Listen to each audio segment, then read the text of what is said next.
ITC Ltd, formerly Imperial Tobacco Company of India, is a powerful conglomerate with a diverse portfolio spanning hotels, wheat flour, soap, paper and information technology. Despite the diffuse, competing interests that have kept ITC in a cage for too long, the company has managed to maintain a reassuringly unhurried pace, unlike other Indian conglomerates that have stumbled.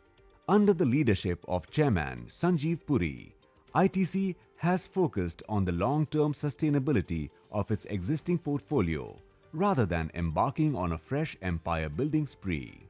ITC's short-term challenge is to make its non-tobacco consumer goods more profitable, such as wheat flour, biscuits, noodles, dairy and beverages. However, the trickier part is to build the low-carbon supply chain connecting tens of millions of farmers with hundreds of millions of consumers.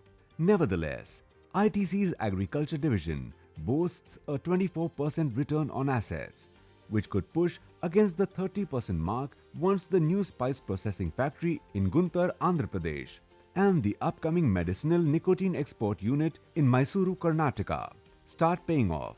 Cigarettes remain ITC's great franchise, as the company controls nearly 80% of the cigarette market in a nation of 1.4 billion, where 1 in 4 adults still use tobacco. ITC's paper division, which already garners the second highest margins for the conglomerate, is investing in technology to cut plastic use in smartphone boxes. The company's popular restaurant brands will add heft to its piloted cloud kitchen services, while the real estate has its own value.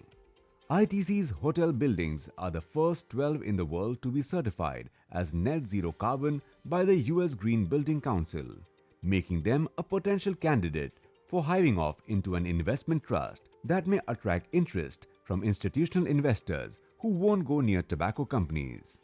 With a market value of $60 billion and nearly $2 billion of net cash, ITC is the 8th largest publicly traded firm in India. The company's stock has returned nearly 100% in the past 16 months, the best performer on the benchmark Nifty 50 index.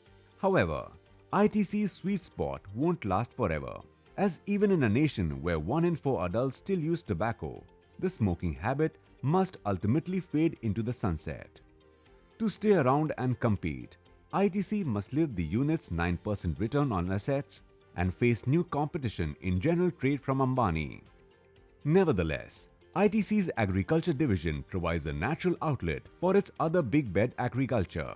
ITC must also invest in harm reduction by offering non-combustible products such as heat-not-burn sticks and Swedish snus to counter the way of bidi and gutka, traditional products that pose a far bigger health risk than new technology, while ITC's cigarette business gives it unmatched access to general trade. The company must lift its 9% return on assets. ITC's best strategy is to be that Indian conglomerate that's in no hurry to win, extracting the most juice out of the capital it's allocating to more sustainable businesses while keeping investors hooked with lavish dividends. The onus of pushing for a public health approach that requires ITC to invest in non-combustible products is on the government, which has so far imposed a complete ban on e-cigarettes out of a fear that they would become a gateway device for the youth.